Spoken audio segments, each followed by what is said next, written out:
Welcome to FSDC's Industry Exchange Series. My name is Rocky Tone, and I'm the Director and Head of Policy Research for the Financial Services Development Council. It has been quite a few months since our last IES, the Industry Exchange Series. But today we are going to talk about a very important topic, and that is about talent. As we all know, talent is extremely important to Hong Kong's economy as well as our financial services industry.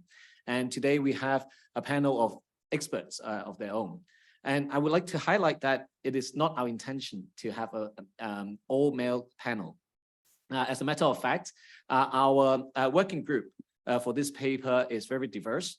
And many of them come from not only the insurance industry, but also the asset management, banking, be it retail, investment banking, or private banking. But as we try to put together this panel, we realized that due to different reasons, for instance, compliance reasons, it's quite difficult to get some of our members on the panel today. But nevertheless, we are going to present to you some of the key ideas of this paper. Well, as we all know, ChatGPT as well as the other emerging technologies can help us. At the same time, a lot of you may be wondering whether or not we are not going to demand as much talent for the industry. That is not quite the case.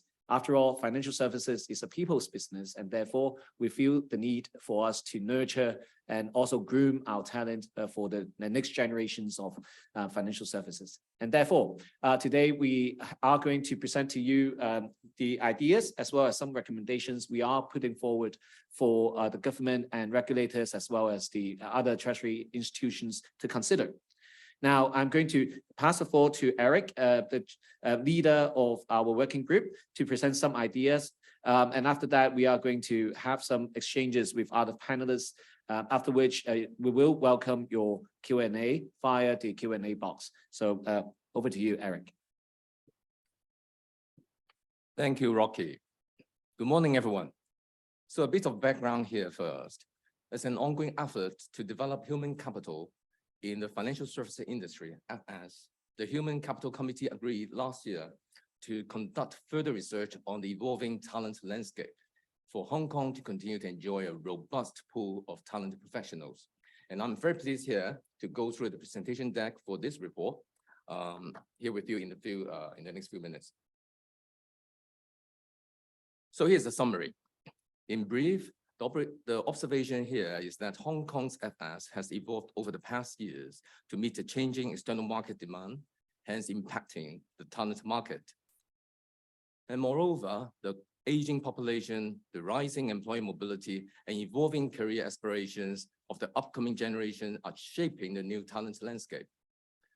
And furthermore, digital transformation, as Rocky just mentioned, has increased the demand for tech-savvy professionals in areas like data analytics, cybersecurity.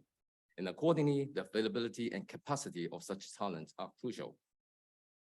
And therefore, the working group here has proposed 6 recommendations under 4 different themes, and we'll go through them one by one in later slides. Okay, here is our research methodology. We first conduct the literature review over 30 studies for exploring how financial institutions, FI, are reorganizing their business models and hiring needs in response to changes in economic, technology, and social environment.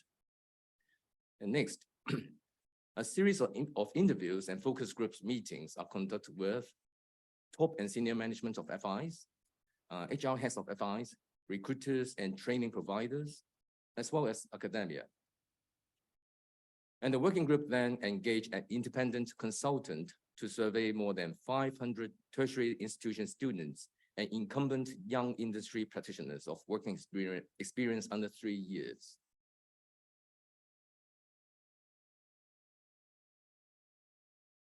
So how's the current landscape? So like many other industries, financial services faces challenges in talent supply due to diminishing workforce, compounded by the pandemic. It is crucial for us to understand the situation for how to fill the gap. In this slide, we are looking into 2 groups of talents. the young professionals, and the university students. It's good to see that 3/4 of the surveyed young professionals are optimistic about the industry's prospect. Yet, less than half of the students share the same view, with 28% in the student group expressing a lack of confidence due to limited understanding and concerns over employment opportunities after graduation. And regardless of these concerns, circa 70% of students still express interest in joining the industry, attracted by the better career prospects, better development opportunities, and more attractive remuneration than other industries in Hong Kong. So next slide, please. Okay. Nowadays, it's almost certain that FI jobs are becoming more mobile across cities and of different skill sets. Our talent hub is impacted by last pandemic and career aspiration and motivation of the new generation as well. The high turnover rates matter too. The overall turnover rate of sector last year was 23.4%, and 60% of the working population was considering to switch jobs. And companies need to rethink about their offer in compensation, development opportunities, and the work environment. And after all, we need to understand and address the skill gap between the group of local students and young professionals and the group of employees in the industry. So slide 6. So what do the employers need? What is in their eyes for the young workers, new joiners here? Here is the expectation of the employers, the buy side. Employers expect young graduates to have a baseline financial knowledge only, and the technical skills are generally not required for entry-level positions. And employers indeed expect soft skills in language, communication, problem solving, and willingness to learn, albeit local graduates are more prepared of hard skills. Next slide, please. Yes. And then let's look at how the young professionals and the students see themselves.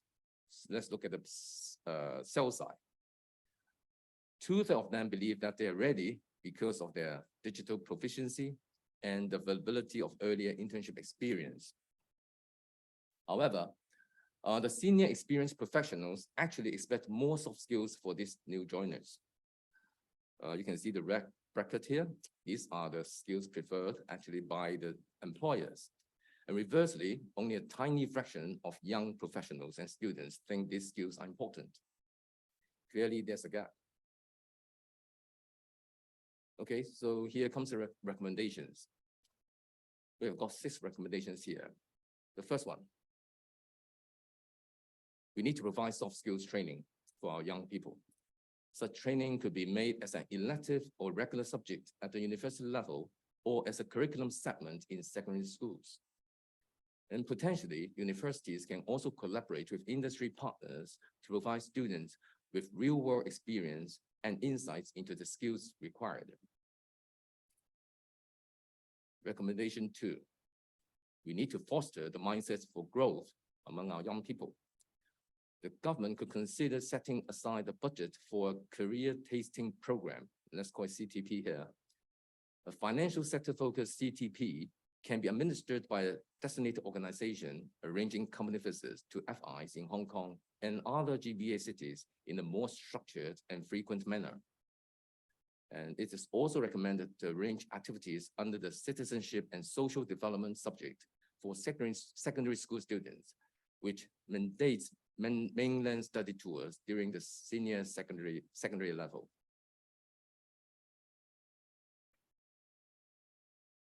Now let's look at the diverse environment that we need for maintaining Hong Kong as an international finance center. Recommendation 3. The government to provide or to coordinate efforts among key industry players who will be willing to provide scholarships for students with diverse backgrounds to study abroad. The government could create a new scholarship program or revise the current Hong Kong Scholarship for Excellence scheme to benefit a wider range of students and address the shortage of highly sought after talent.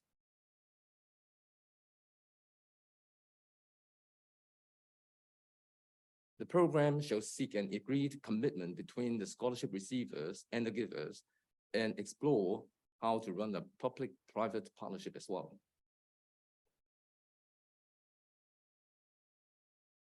Recommendation 4. The government to design and/or sponsor a program aimed at diversifying student pool, focusing on students from international markets. Such a program should include an agreement with incoming international students, either postgraduates or undergraduates, that upon graduating with a scholarship, they will commit to staying and working in Hong Kong for a certain period of time. Now, recommendation 5. What's the story to tell? What's the picture to paint? The government could promote Hong Kong's universities as well as internship job opportunities for young professionals. And Hong Kong is certainly an attractive destination for world-class education and experience. Invest Hong Kong and other organizations could promote also the academic excellence of our universities, along with the good stories of Hong Kong, with the following: a talent network with reputable schools to create a good, strong talent pipeline. Showcase success stories by promoting our outstanding figures as role models, and networking of talents through education institutions. Next slide. So here comes our last recommendation. GBA campuses of Hong Kong universities to work closely with the stakeholders in program construction for nurturing high-quality technology students to meet the needs of the GBA's job market, as the region is the home for many high-tech companies. And tactics like joint academic programs, research collaborations, and internship job placements in the region are also very good to promote talent development. And finally, contribute to the growth of financial services in the region. So here concludes my representation. Thank you. Thank you. Thank you very much, Eric. So besides Eric, we have 3 distinguished panelists joining me today. On my right, it is Stanley Lee, Managing Partner, VCA Capital Limited. He's a very experienced veteran in the PE space and also family office space. Mr. Frankie Leung is a partner of Hong Kong Bain & Company. In the professional services side, he is the go-to person with regards to consulting related matters. Now, last but not the least, on the most right, you see Dr. King Ao, the Executive Director of FSDC. He runs the operation of our council, and not only that, he also is a veteran with 3 decades of experience in asset management industry. So we are going to explain to you some of our key findings and also their personal experience with regards to the talent landscape. Eric, I'm coming back to you first on the overview of talent market landscape in the financial services industry. Given that the talent landscape is quite important in shaping the trajectory of the financial services industry, can you perhaps elaborate on the implications of a diminishing labor force and evolving demographics on the financial services sector and its future strategic development? Okay, thank you, Rocky. I think ChatGPT can do some answering here. I hope that I can do better than it. The total workforce of Hong Kong has actually decreased quite a lot in the last 2 years. I think it's about 2.4%. And the total workforce, I think it's now back to some level around 2012, maybe. Yeah. And even for the financial services industry, that's including banks and insurers, we also suffer from a decrease of like 4.2% when it's compared to 2019. So this could be a result of office relocation, workforce relocation, or economic rationalization, or even automation. There could be many reasons. However, to my understanding, actually our industry do suffer a lot from manpower supply. And we do see a problem now from the front end to the back end. Okay. So what's the problem? What's the consequence? In the short run, I think certainly there's a labor shortage and there's a skill mismatch. And we will only be able to provide limited capacity for customer service. And it's not good, right? Because it's suffering, our customers will be suffering. Yeah, it will be deteriorating our service level. And also in terms of production capacity, when we want to run some projects or transformation, we may not have enough people expert to handle this. Yeah. So again, this may damage the company's competitiveness. Yeah. And the worst thing is salary inflation. I think many bosses here know that the salary has been shooting up. And the problem is, while it's shooting up, we still see the fractional vacancies here because people are coming in and out. Yeah, that's not good. Yeah, this is a short-run impact. So in the long run, I think the impact will be the global players may have the ability to win over the local small players. The reason is, first of all, they are more resourceful for transformation, automation, and they have a global pool of talent. They can move people around. So this could be somehow not too favorable for other SME players. And in the longer run, that could be also a burden for society. The smaller workforce, that means the smaller workforce will be responsible for the welfare, the healthcare of the increasingly bigger elderly population. That's not good. And after all, the problem could be the overall damage to the competitiveness of the economy of Hong Kong on the global stage. That is something that's likely. Yeah. As a consequence, I think employers or FIs here, we can do a lot. We can do a lot to handle this situation.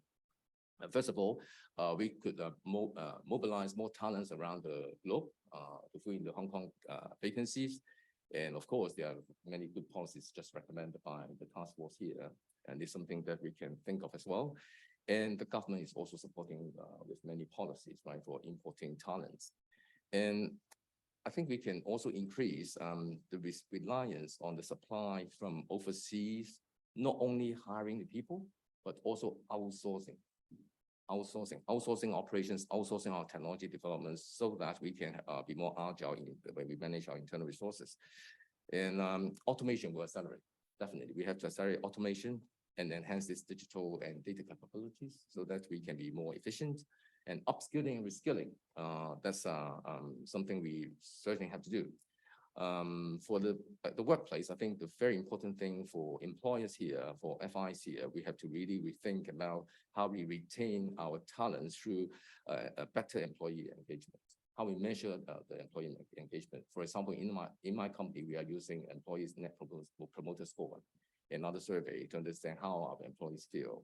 So we need to be providing a very positive work environment, how to be more inclusive, more diverse, how to be more flexi in work arrangement, and how to share with our employees the purpose of our business, etc. That could be that could help the situation.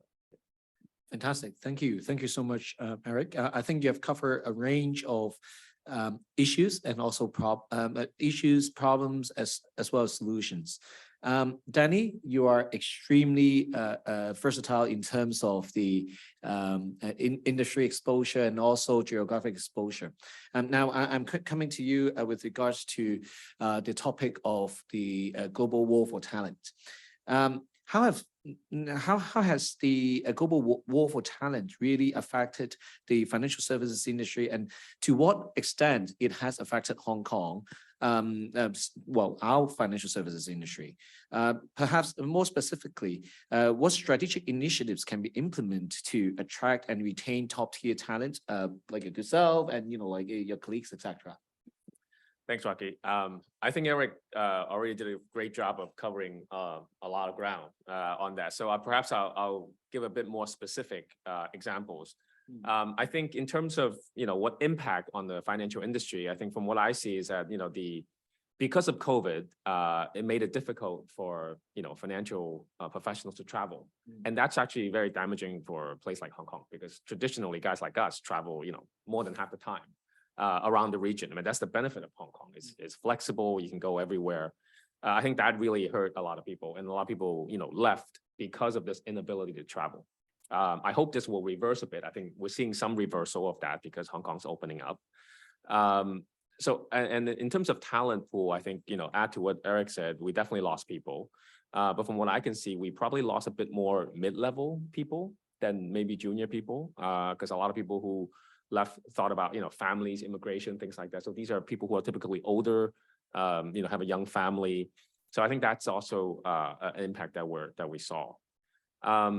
In terms of strategic initiatives, I would divide it, into two groups. Perhaps one is, for students, as we talked about in the report.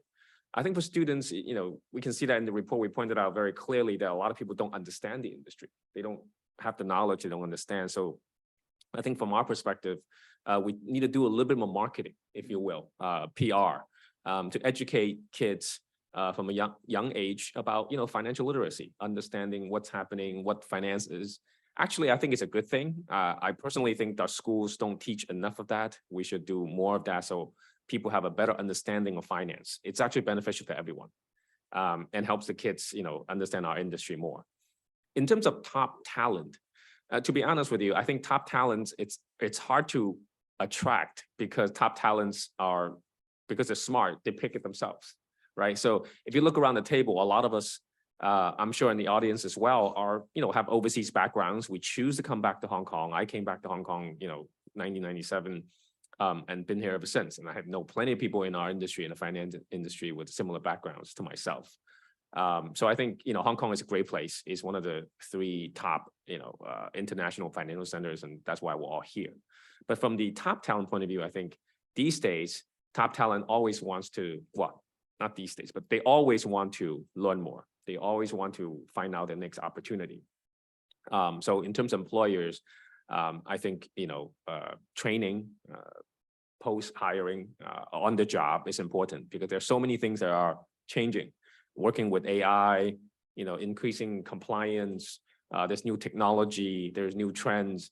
I think there's a lot of things that we need to continue to educate our employees to make sure that they're up to date and they can, do the job. And also that's beneficial to the employees if they feel like, the employer is providing opportunities for them to learn more and give them exposure. And I think that's one way to retain talent. Great. On-the-job training is absolutely important, and I'm sure King and Frankie will agree. But let me go to King first, because I forgot to mention that besides his day job with us, he is also a professor at a reputable university here in Hong Kong, teaching kids, really teaching our next generation of the workforce. So King, how would you describe the current landscape of young talent in Hong Kong's financial services industry? What are perhaps some defining characteristics, key strengths and weaknesses of the generation? And what role can the education system play in fostering interest and cultivating a pool of young talent for the financial services industry?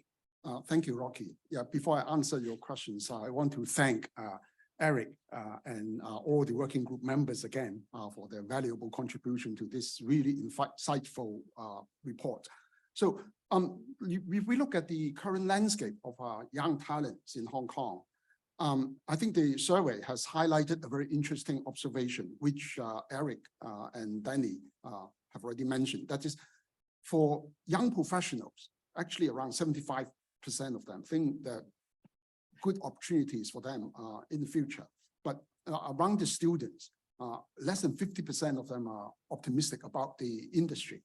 That highlights the importance of having direct exposure and experience in the industry. Because the more the students are exposed to the industry, the more understanding of the opportunity set that we can offer in the industry. So that's why I think the one of the recommendations in the report is very important, is career tasting program. But also need to highlight the nature of the workforce is evolving, is changing because of technology, the advance of technology. We talked about AI, it's very common now to work from home. And that explains probably why the younger generation tend to look for work-life balance more than our older generations. But it can also be a positive attribute because with the use of technology, we can actually do away with a lot of repetitive work, allow more time for our colleagues to be more creative. So employers also therefore need to change the way they entice talents or develop talents. It's not just about compensation. It's about skill development, career advancement, and I think very importantly, positive work environment. Even though we talk about work from home may have an impact on company culture and teamwork, I think it's really, a way of saying that we don't know how to make use of technology. I think with the use of technology, hopefully with the advancement of Web3, we'll have virtual meetings, and if we can make the office environment more comfortable, more attractive to our colleagues, I'm sure even if they work from home, they'll find it interesting to come back to the office to mingle with other colleagues. So I think most importantly, we need to focus on creativity. And talking about the younger generation, the strengths and weaknesses, I think, again, it's just like two sides to a coin. The younger workforce tend to prioritize personal goals and ambitions, driven by a very strong sense of self-determination and independence. This kind of individualism actually is a double-edged sword. So being individual, that means they can be creative, innovative, and have entrepreneurial spirit. But at the same time, it can potentially run the risk of being isolated, a lack of collaboration and teamwork. And that's why, again, I need to go back to emphasizing that it's important for employers to recognize these kind of strengths and weaknesses and come up with the appropriate, attractive environment and career development schemes for the younger generations. As Stanley mentioned, top talents, they're very mobile, right? So we also, therefore, it's very important for companies to devote more resources to train our local talents, because that's a much bigger pool, and that's our future. And that dovetails into your last question on education system. I think again, this career tasting program is a very good suggestion, but it needs a public-private partnership. Sorry. And also the student exchange program would be very important, encouraging our local students to mingle with students from the mainland and overseas. And these kind of sharing experience is important. It's not just with the experienced professionals, but also with the incoming talent pool that nowadays is very global. Because soft skill is also about networking.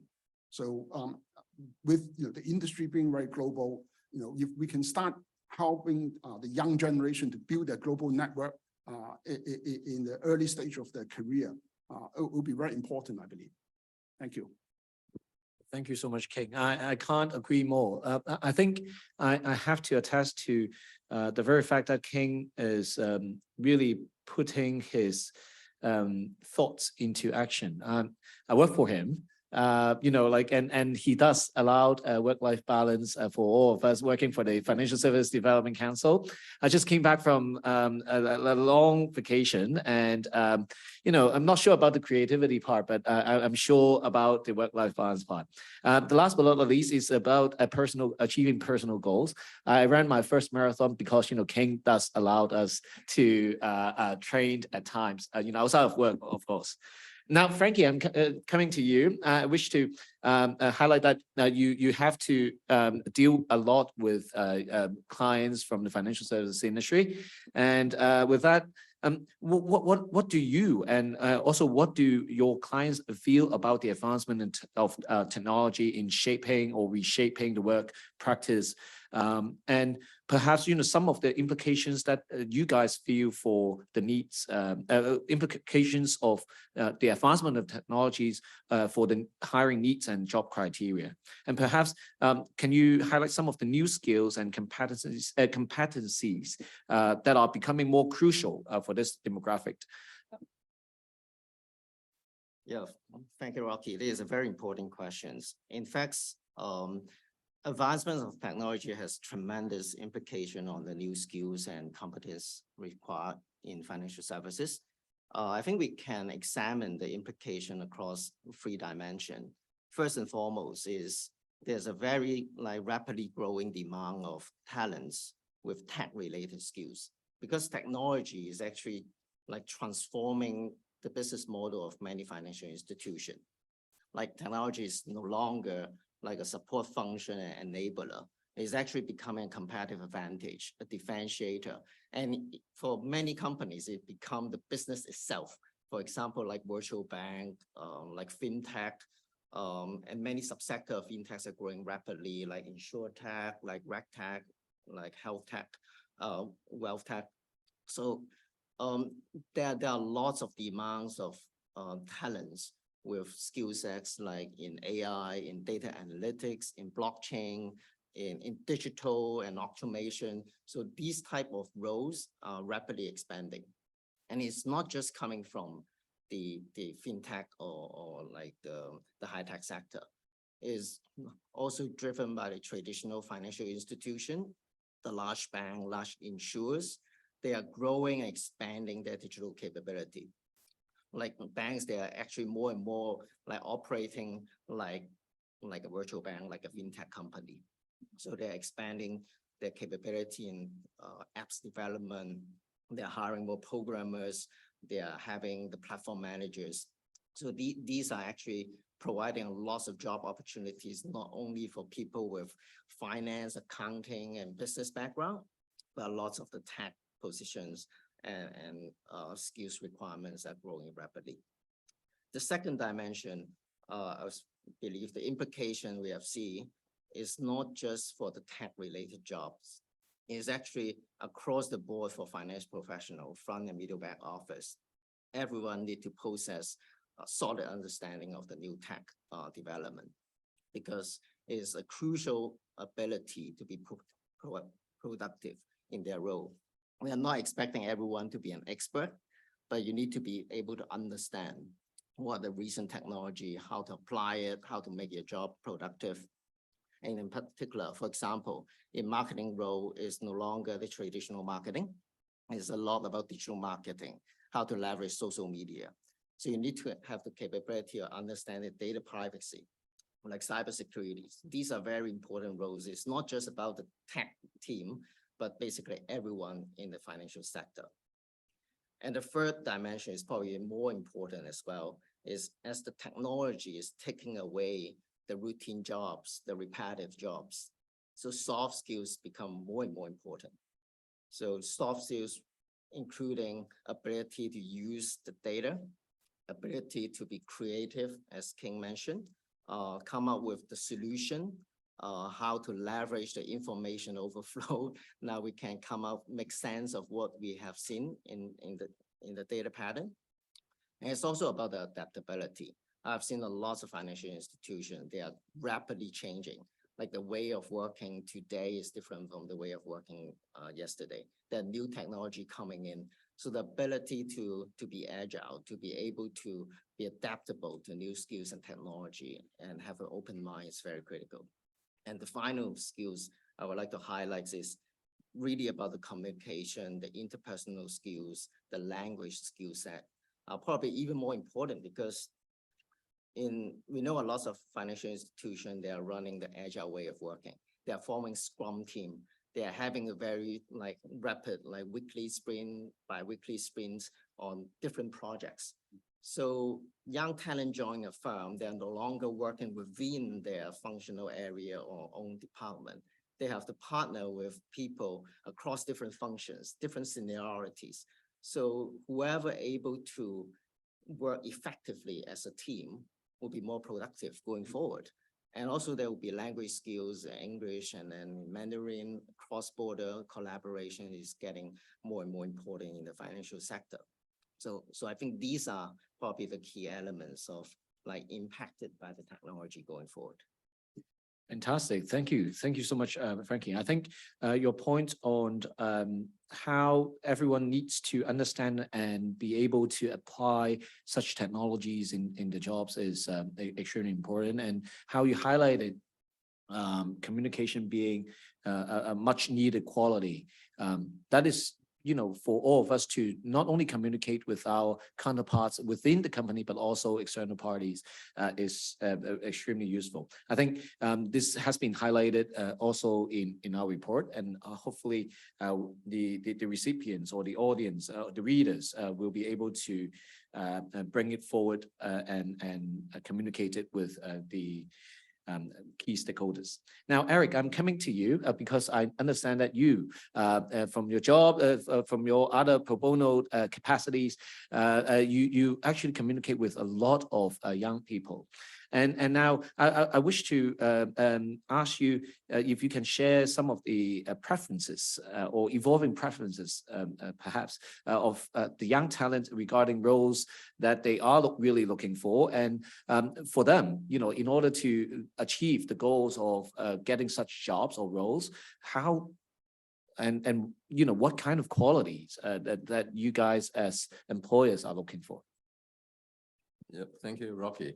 So indeed, your earlier conversation with, your feedback on King's comments about, the difference between so-called old generation, young generation, and your preference on working here has already hinted what kind of roles that the young people prefer. Anyway, some points I'd like to share here. Some are actually validated by consultants, and some are just from my observation. I think it's almost certain that young generation prefer roles that are more flexi in working time and also in working place. Yeah, that's for certain. And they also prefer roles that offer bigger clarity and responsibility. That's my view. This is my observation. They may not want to handle ambiguous tasks, or maybe you may have to give a lot of direction if the task is ambiguous. And they are also not opting for any jobs that have a rigid outline activities. Yeah, so they can go marathon, So yeah, there's something you can see that they are more dynamic. This young generation more dynamic. However, that said, they could be very still engaging in the job, particularly when the roles offer them some purpose of doing business, or related to ESGs, how they contribute to the environment, to the society. And my observation is our young people really interact much on this kind of ESG topics, on purpose topics, and they are very engaging. They are very engaged and volunteering work as well. That's what they prefer. So a workplace, a comprehensive workplace, will be ideal to offer this kind of roles for them. Yeah.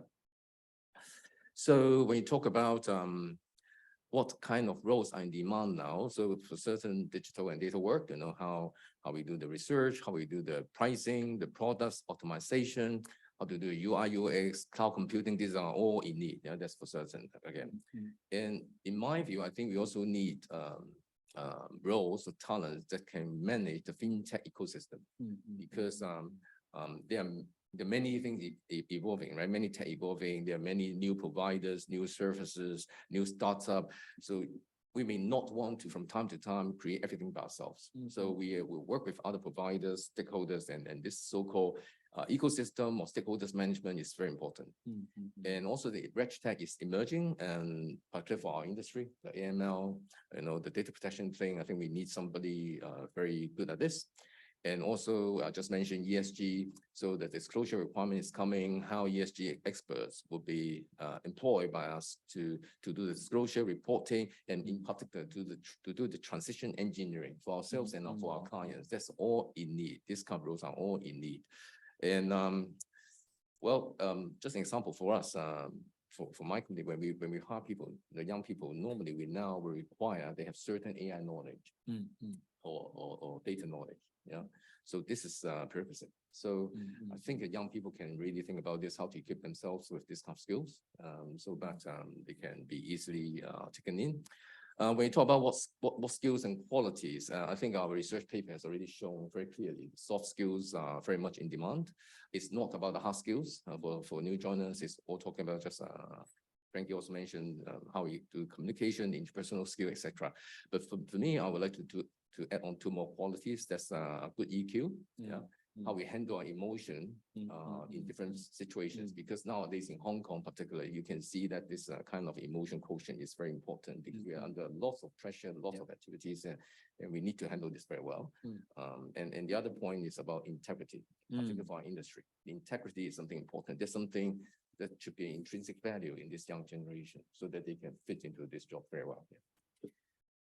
Oh, thank you. Thank you so much, Eric. And like you shared a lot of observations that many of us on the panel would agree, particularly on data literacy. I wish to highlight that one of our members, Elaine, she advocated for data literacy to be included in one of the skills to be taught or shared among the younger generation. This is very important because as we don't know what we don't know, and obviously technology is evolving every day.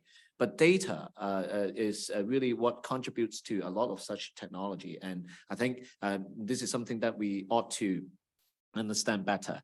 King, I'm coming to you, but I'm not trying to drill how you are emphasizing on work-life balance and career development. But really, perhaps can you share with us how these factors can be genuinely integrated into Hong Kong's financial services culture?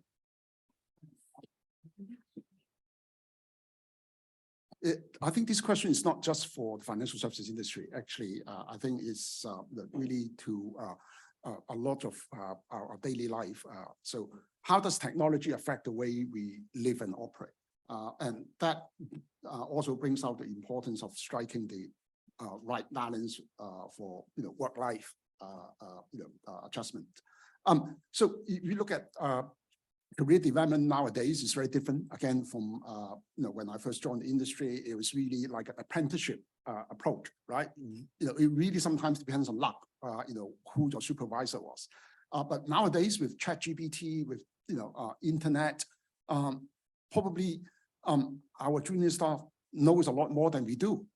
We talk about technology, AI, say NFT, blockchain. How many senior management in our financial firms really understand these technologies and actually have used them themselves, right, firsthand. But a lot of our younger generations actually embrace these kind of new technologies. So I think going back to what I said earlier, employers need to understand the strength as well as the potential weaknesses of this young generation and the implication of technology. So if we can actually allow these young generation to have a bigger say in what we do, is very important because it's a sense of ownership. And that's personally, I think how we build company culture is not just through memorizing what the company vision statement is and so on. It's not about the number of gathering and town hall briefings, right? It's really a sense of belonging. So with this young generation, I mentioned about the individualism. I think it's actually a very good way of giving them ownership, but in a controlled manner. Nowadays with technology, we can easily do that. We talk about sandboxes. Can we have sandboxes within our company? Right. So I think there are many ways we can integrate technology and the unique individualism of our younger generation to really advance our industry. So it is a very sort of high level answer to your question, because I think everyone is learning. It is a new environment, but I just want to share with you, some of the experience I've gained from my past experience, and also currently, interacting with a lot of the young students in my program. Thank you. Thank you so much, King. I'm going to hold you accountable for what you said. And I'm gonna, make sure that, we will be able to enjoy the work-life balance here at the FSDC. Frankie, I'm coming to you with regards to the Greater Bay Area. This is very important because the Greater Bay Area not only presents to us a lot of business opportunities, but it also presents to us a lot of potential supply of talent. So from that perspective, perhaps you can share with us how the financial services industry here in Hong Kong is assessing the wider talent pool in the Greater Bay Area, and at the same time, perhaps how we are going to tap into the potential of the Greater Bay Area for the young talents growth in terms of professionalism and eyesight and insight and whatnot, exposure. Yeah. Thank you, Rocky. Our firm actually have done a lot of research on the GBA areas recently and also published a couple of reports. In addition to providing access to a wider talent pool, I think, first of all, I see the Greater Bay Area provide tremendous opportunity for FIs in Hong Kong to enhance their employer value proposition, means making it a more attractive employers to attract also a wider pool of talents. Because the GBA areas provide opportunities for many FIs to really expand their market access. Like GBA overall has 10 times the population of Hong Kong. It's a very diverse sector. There's a cross-border, there's a lot of different ecosystem in the area. So we have seen a lot of FI actually tapping into that opportunities and creating a much more diverse job opportunities. Is not just constrained in one local market. And also there's opportunity for FI to go into many innovative areas and really be a leading edge in development. For example, there's the supply chain financing. This nowadays is technology driven. How you plug into the overall supply chain, the ecosystem, and then connect with the global supply chain. So there are lots of opportunities that is not existent before, but with the GBA opportunities, the financial sector can create lots of new business model, and lots of more interesting job opportunities that can attract talents. But in order to really deliver the promise of the better employer value proposition, I think there are a few things FI should focus on. One is very tactically, is to foster cross-border collaboration. It has to be much more than before. Like for organization with physical operation across 2 markets. So there should be job rotation, there should be joint project, allow the team to actually work across the border with different units. And for organization that they might not have physical presence in China, so there should be a lot of active partnership with organization or other financial institution in mainland China. So that is to provide exposure and experience for the talents joining the firm, to learn business practice, to learn the regulatory environments difference, and be able to operate across different markets. The second is really to cultivate a diverse and I would say international culture, because the first idea came to mind, many organizations is we need to adapt to the mainland China business practice, how to integrate into China and connect with China. That is all good and it's the right approach. But I want to emphasize it's also very important to promote the diverse culture of Hong Kong, the uniqueness of Hong Kong as a global financial hub, as Danny also mentioned, is one of the top 3 international financial hubs. That we want to attract talents. It's not just from mainland China, from GBA areas, but also from overall China around the world. The global talent need to come to Hong Kong, and we can play the role of bridging the China and the international market and continue and strengthen our role as the international financial market. And the third one, a couple of speakers also mentioned earlier, it's not about telling the young person what to do and like fitting them into this, the role will come and then explore the GBA market opportunity, because you actually, it's better way is to let them, provide them with the opportunity, ask them to step up, empower them to be able to explore new opportunity, be creative. Because it's a lot of these are new development, new ideas, new market. It's actually better for the younger talent with their like creative minds to come up with a way to open the new market than people in the industry with 30, 40 years of experience and then tell them what to do, right? So this is a very important kind of way of working for financial institutions when they want to capture this new market opportunity. And the second question, Rocky, about the young talent, how to position themselves. I think first and foremost is actually to equip themselves with strong language skills and cross-cultural competence. They need to be able to feel very comfortable to communicate and work together with people of different backgrounds.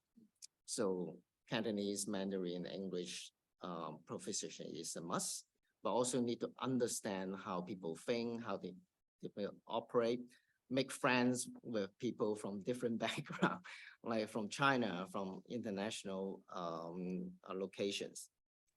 Second is to proactively seek work experience and exposure across the border. So not just focus on Hong Kong. There are lots of comments saying that like people in Hong Kong are so comfortable like with the environment here, but we encourage a lot of younger talents just go to experience China. No matter it's an internship, it's a study trip, or just go to observe and understand the economies on the different industry sector in China, how it operates. So finally, it's also related to GBA, is about the technological advancement. There are lots of innovation across the board in Shenzhen and also in Hong Kong. Driving is really forefront in the industry. So while they're studying or new to the job, they should be open to experience different technologies. So back to the question earlier about the capability, the tech literacy. I think that's super important. And there's also different standard in Hong Kong and in China. Like think about the WeChat and the WhatsApp, and then so the digital banking app, we did a study. The user preference in the Hong Kong market is very different from the user preference in China. So you need to understand how technology will apply it in different markets. I think that will also allow the young talent to be more ready to operate across the region. Thanks a lot, Frankie. I think you said a lot about, cross-boundary type of job rotation, joint projects, active partnership, etc. That's extremely important. I think we aren't only looking for, collaborations within the GBA as well. We wish to bring, international talent and the culture, their culture to the GBA, as well as, like exporting our culture from the GBA to the rest of the world. And talking about this, I must ask Danny this question. Danny, the school that you went to is extremely international. Like is one of the top schools in the world, and also has people coming from the rest of the world. So perhaps using that as an angle and anticipating the future needs of the financial services industry, and for Hong Kong to maintain as an international competitive talent hub, what collaborations between industry and education institutions can be effective? Yeah, thanks, Rocky. So yes, the school I went to is fairly international. I think the belief I always have about education is that the best education are the practical education. Real life learning. To me, that's the most important. And I think that means to me, as the report highlighted, internships, real experiences for students, whether or not they're universities or high schools, to actually experience the industry, or in the report highlighted as, career tasting programs. I think that's extremely important. Because while, you can learn about discount cash flows, from a book in any university, it's very, very difficult to learn about the ins and outs of, let's say, investment banking, private equity, venture capital, sitting in a room. Right? You need to go and learn from people with experience. You need to be on the ground, see what's happening. And there's no substitute for being, in an internship level, being in the job, sitting next to people. It is, a lot of the we call it financial services, right? So it's a service industry. A lot of it is still apprenticeship. You have to learn from people in the business and you have to see what's happening. And I think in Hong Kong today, well, I'll give you an example. When I was coming out of college, if you want to go into the investment industry, let's say private equity, the firms would not hire people unless you have, a couple of years experience either with investment banking or, consulting, right? Today, I have friends' kids who gets courted by Blackstone, when they were sophomores to go work in Blackstone for the summer. And if they're good, they will give them an offer when they're a junior or even a senior to work in Blackstone.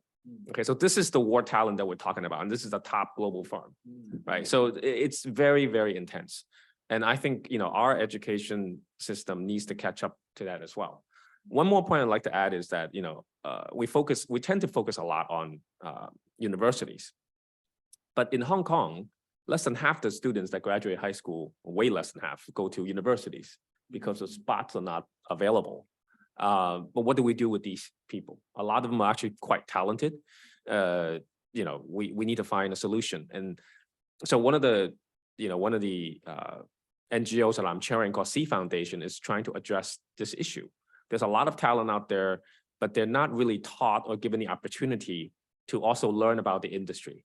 And they need a skill set after graduating high school to be, useful to society and to employers. So I think there are not just us, but there should be other NGOs addressing this issue as well. So the collaboration between education institutions should not just be limited to universities. It should be extended to high schools as well. Annie, I can't agree more. I think, in one of our recommendations, we also believe that things should not be done or starting only from the university level. It has to go, before that. And I think, I can't agree. Like I said, I can't agree more. I'm conscious of time. I only have 2 minutes left. I wish to ask Danny the last question. Because you have been serving different family offices. Now you are running your own multi-family office. So, and this is actually the hottest industry or the talked about topic in town. And so perhaps you can share with all of us, in the audience, the career prospects, like what type of candidates they are looking for, and perhaps, how is it different from joining a family office versus the other traditional financial services industry? Yep.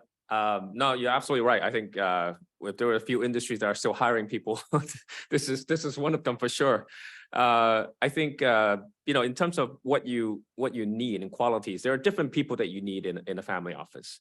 So I would say there are probably 3 major types. One is the more senior type of people, like tend to be the CIO, the people who are allocators.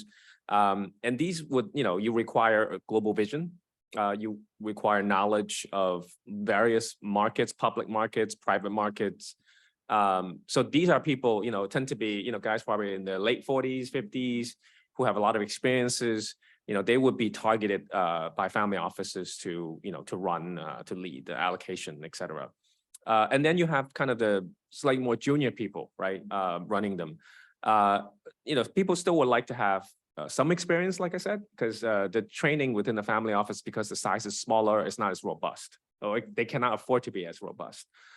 So they are really looking for talent who have a few years of experience in some kind of investment capacity, both public and private, to join them as in managing, their family offices and the investments. And then I think lastly is more service-oriented people, right? So family office is not just about investment, it's also about servicing what the family needs in charitable efforts, in other matters. So as we talked about as well, service industry is about service. So soft skills are extremely important. People who have good soft skills, who can manage different personalities, manage different needs, react under stressful situations are much needed. And then, of course, you have the typical, back office, financial accounting. That's also, very, very important in the family office to manage, all the, numbers for a global portfolio. So all these skill sets, all these people actually, if you ask me today, most of these talents reside in Hong Kong today, by far.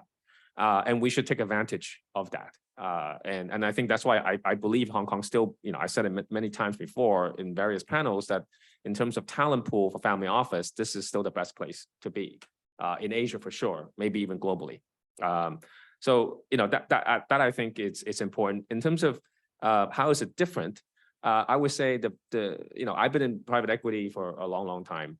I would say the biggest difference for family offices in the typical financial industry is that it's very broad.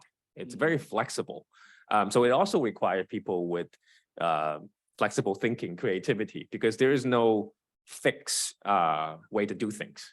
It's not unlike a typical corporation. There's a very fixed goal. You do a certain type of business, and this is what you do, and you're trying to maximize profit, etc. In a family office, it's very flexible. Some people like doing investment in real estate. Some people like private equity. Some people only want to do public equity. It's very, very flexible. And the family's mandate can be global. If you have a Chinese family office, you don't have to invest in China. You can invest in the US. As a matter of fact, you probably should diverse to other regions as well. So your vision, your platform, it's much, much bigger than what other typical industries have. That requires, to have some, like you said, the skill sets to back it up. But that, to me, that's what's the most interesting thing about working in a family office. Thank you. Thank you so much, Stanley. Sorry, Rocky, yes. before we close this panel, can I do a bit of marketing? Because this is about talent development. So the council is actually launching a career festival in partnership with 14 different industry bodies. It's the first ever industry-wide career development program. So we'll be launching this for over a 2-month period from mid-September to early November. So watch this space. Thanks. Yeah, I'm going to do a little bit of marketing too. So besides today's panel, we are going to launch another paper exactly 1 week from now. So it is more about the capital formation capabilities of Hong Kong and how we are seeing it and how we believe certain improvement can be sought. So watch out. You are going to get the invitation from us, and you are going to hear from my colleagues who will be seeking feedback on today's session shortly too. So thank you very much for joining us this morning. And please join me in thanking my panelists for their valuable contribution to not only the paper, but also today's session. Thank you.